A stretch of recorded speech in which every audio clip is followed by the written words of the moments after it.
ہیں 70,000 وہ لوگ اللہ کے رب العزت کے سامنے کھڑے ہیں. ان کا تو حساب و کتاب ہی نہیں ہوگا, وہ تو بغیر حساب و کتاب نہیں ہوگا. ان کے علاوہ جو لوگ ہیں اللہ تبارک و تعالیٰ کے سامنے کھڑے ہوں گے. اللہ ان سے ان کے عمر کے بارے میں پوچھے گا کہ فیما افنا, اے بندے ہم نے تجھے عمر عطا فرمائی تھی, اس عمر کو تم نے کہاں خالی کیا, کہاں گمایا, کیسے گزاری تم نے یہ عمر؟ 20 برس کی, 40 برس کی, 30 برس کی, 60 برس کی, 100 برس کی, 150 برس کی, 200 برس کی, جتنی بھی زندگی اللہ تعالیٰ نے دی تھی اس کو تم نے کہاں سے؟ نمبر 1 وعن شبابه فيما ابلاه, اللہ جوانی کے بارے میں پوچھے گا کہ میں نے تجھے جوانی عطا کی تھی, اسے کہاں پرانی کیا تم نے, اس کو کہاں تم نے صرف کیا اپنی جوانی کو. وعن ماله من اين اكتسبه, اللہ تبارک تعالیٰ پوچھے گا جو مال تم نے کمایا تھا وہ کیسے کمایا تھا, تم نے کہاں سے کمایا. کتنے سوال ہوئے یہ 3. چوتھا سوال ہوگا وفیما انفقہ, جو مال تم نے کمایا تھا کہاں سے کمایا تھا. اور 5واں ہوگا, چوتھا ہوگا کہ خرچ کہاں کیا تھا. وہ لسٹ پیش کی جائے, وہ نرخ بھی پیش کیا جائے, وہ فاتورہ پیش کرو تم نے جو مال کمایا تھا کہاں سے کمایا تھا اور کہاں تم نے اس کو خرچ کیا تھا. وَمَاذَا عَمِلَ فِي مَا عَلِمَ, اور جو علم تم کو دیا گیا تھا, جو علم تم کو حاصل ہوا تھا, اس علم پر تم نے عمل کتنا کیا, وہ اس علم پر تم نے عمل کیا کتنا کیا. میرے عزیزوں, میرے بھائیوں, یہ 5 سوالات ہیں جو لازمی ہوں گے. اور کیسے ہوں گے سنو وہ بھی. کیسے اللہ تبارک تعالیٰ کے سامنے تمہیں کھڑا ہونا پڑے گا. اللہ تبارک تعالیٰ, اللہ کے نبی فرماتے ہیں, حضرت عدی ابن حاتم کے بیٹے عدی, وہ اس حدیث کے راوی کہتے ہیں کہ نبی کریم صلی اللہ علیہ وسلم نے فرمایا کہ ما منکم من احد الا سیکلمہ اللہ لیس بینہ وبینہ ترجمان, کہ تم میں کا کوئی بھی ایسا آدمی نہیں ہوگا جس سے کہ اللہ تبارک و تعالیٰ اپنے سامنے کھڑا کر کے سوال نہ کرے. اللہ اور اس کے درمیان کوئی تیسرا ترجمان, ٹرانسلیٹر نہیں. کتنی کھلی ہوئی بات ہے یہ, کتنی واضح بات ہے کہ تمہیں اللہ تبارک و تعالیٰ کے سامنے کھڑا ہونا پڑے گا. اللہ اور تمہارے درمیان کوئی تیسرا ٹرانسلیٹر, ترجمہ کرنے والا نہیں ہوگا. تم کسی بھی زبان کے دنیا کے اندر بولنے والے ہو, وہاں تمہاری زبان چینج ہو جائے گی. وہ بندہ جب اللہ کے سامنے کھڑا ہوگا اور اس کے درمیان اور اللہ کے درمیان کوئی ترجمان نہیں ہوگا, فَيَنْظُرُ أَيْمَنْ مِنْهُ أَيْمَنَ مِنْهُ فَلَا يَرَى إِلَّا مَا قَدَّمَ, جب اپنے داہنی طرف نظر اٹھا کر کے دیکھے گا کہ کوئی سفارشی نظر آ رہا ہے کہ نہیں آ رہا ہے, اللہ کے نبی فرماتے ہیں جب داہنی طرف دیکھے گا تو اسے اس کے اعمال نظر آئے.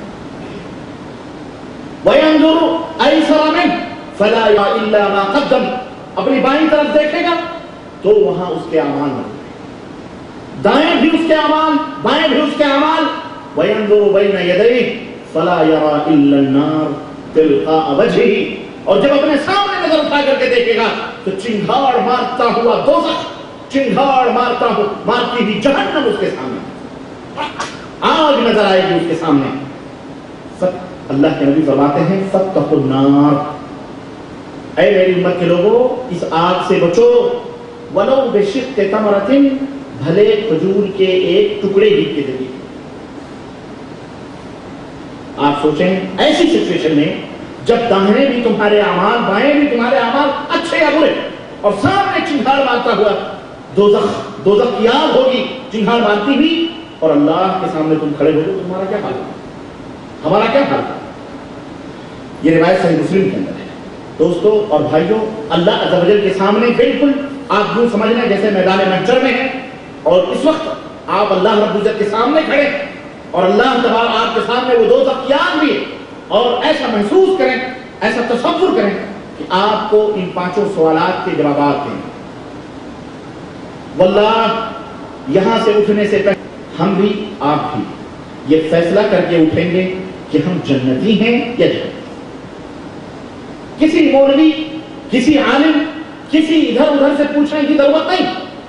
خود ہم اپنے ضمیر سے پوچھیں کہ یہ پانچوں سوالات جو کیے گئے ہیں ان کے جوابات ہم صحیح ڈھنگ سے دے سکتے ہیں یا نہیں. ہم خود فیصلہ کر لیں گے کہ ہم جنتی ہیں یا جنتی. دور جانے کی ضرورت نہیں ہے. میرے عزیزوں، میرے بھائیوں، اللہ تبارک و تعالیٰ اس وقت جب اللہ کے سامنے کھڑے ہوں گے کتنی شرم آئے گی، کتنی حیا آئے گی ہمیں، اور کس طرح کیسے ہم اللہ تبارک و تعالیٰ کے سامنے کھڑیں گے جب اللہ عز و جل فرمائے گا یا عبدی، اے میرے بندے، آتیتک وخولتک، میں نے تجھے دیا اور تجھے میں نے آزاد بھی چھوڑا، وانعمت علیک، اور میں نے اپنی نعمتیں تجھے عطا فرمائی، فماذا صنعت، تو میری نعمتوں سے تم نے کیا کیا؟ فیقول، تو وہ بندہ کہے گا یا رب جمعتہ فمرتہ فترکتہ اکثر ما کان، اے اللہ میں نے تو نے جو نعمتیں دی تھی اس کو میں نے جمع کیا، اس کو میں نے بڑھایا، اس کے اندر ہم نے زیادتی کی اور پھر چھوڑ کر کے چلا ہے جتنا تھا اس سے کہیں زیادہ چھوڑ کر کے اے اللہ میں چلا آیا ہوں. فارجعنی آتیک بہ، مجھے واپس کر دے، میں وہ لے کے آتا ہوں. فیقول، تو اللہ یقول تعالی، تو اللہ تعالیٰ فرمائے گا ارنی ما قدمت، مجھے اس کی ضرورت نہیں، لیکن تو نے اعمال کون سے کیے ہیں وہ مجھے دکھا. اللہ، جو تو اعمال کر کے آیا ہے، تو نے آج کے لیے کیا تیاری کی تھی، تو نے ہماری نعمتوں کو کھایا پیا بنایا،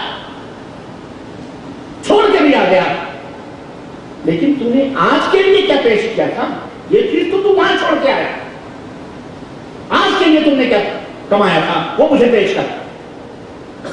اللہ کے نبی فرماتے ہیں فیقول، راوی کہتے ہیں تو اللہ کے رسول صلی اللہ علیہ وسلم فرماتے ہیں فَإِذَا عَبْدٌ لَمْ يُقَدِّمْ، تو پھر جس بندے نے کوئی چیز نہیں کمائی ہوگی، آج کے دن کے لیے پیش نہیں کیا ہوگا اپنے نفس کے لیے اچھے اعمال، فَيُمْضَى بِهِ إِلَى النَّارِ، تو اسے جہنم میں گھسیٹ کر کے ڈالے، وہیں سے اس کو جہنم میں گھسیٹ کر کے. میرے عزیزوں، میرے بھائیوں، اس لیے اللہ سے ڈرو، اس لیے اللہ سے ڈرو، اور یہ حساب و کتاب جو ہونے والے ہیں اس میدان محشر کے اس موقع سے ڈرو. یہ عمر، یہ زندگی جتنی بھی اللہ تبارک تعالیٰ نے عطا فرمائی ہے، یہ بطور امانت، بطور بھیک، بطور مگنی تمہیں اللہ تبارک تعالیٰ دی ہے. اور یہ کیوں دی ہے، اس کیوں پر غور کرو کہ ہم اس دنیا میں کیوں آئے، اللہ تبارک تعالیٰ نے ہمیں کیوں عطا فرمائی. اور اللہ عز و جل پوچھے گا، اور اپنی جگہ سے ہم اور آپ ہٹ نہیں سکتے. سوال ہوگا، بتاؤ عمر کس کس کام میں تم نے صرف کی، سن بلوغ سے لے کر بالغ ہونے سے لے کر اور موت کے آخری لمحے تک، موت تک، عمر کے ہر سال، ہر ماہ، ہر دن، ہر گھنٹے، ہر منٹ، ہر سیکنڈ کے بارے میں تم سے، ہر لمحے کے بارے میں اللہ تبارک تعالیٰ تم سے سوال کرے.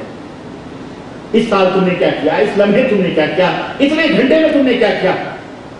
تو اے قیامت کے اوپر ایمان لانے والے مسلمانوں، اے آخرت کے اوپر یقین رکھنے والے مومنوں، اے اللہ تبارک و تعالیٰ کے سامنے کھڑے ہونے والے اللہ کے بندو، سوچ لو، ساری زندگی کے لمحے لمحے کا حساب دینا ہوگا. سوچ لو کہ تمہیں کیا جواب دینا ہے. تم سوچتے ہوگے کہ جھوٹ سے کام چل جائے گا، جیسے دنیا میں جھوٹ بول کر عدالتوں میں، محکموں میں، ججوں کے سامنے، بڑوں کے سامنے جھوٹ بول کر ہم اپنی تنخواہ یا اپنا مال یا اپنی دنیا ہری کر لیتے ہیں، ہم خوش ہو جاتے ہیں. میرے عزیزوں، ہم وہاں بھی جھوٹ بول کر کے کامیاب ہو جائیں گے؟ ہرگز نہیں. سنو، جس دن تم جھوٹ بولو گے، تمہارے یہ ہاتھ، تمہارے یہ پاؤں، تمہاری یہ آنکھیں، تمہارے یہ کان، جسم کے روکتے روکتے تمہاری زبان سے جھوٹ نکلے گا. رب کی قسم ہے، جسم کے روکتے روکتے چیخ پڑیں گے، پکار اٹھیں گے، اے پاک پروردگار، یہ جھوٹ بول. اللہ نہیں کہتا. تمہارے جسم کے یہ ہاتھ، یہ آنکھیں جس سے تم برائیاں دیکھتے ہو، یہ کان جس سے تم برائیاں سنتے ہو، یہ زبان جس سے تم برائیاں بکتے ہو، یہ پاؤں جس سے تم برائیاں کرتے ہو اور برائیوں کی طرف جاتے ہو،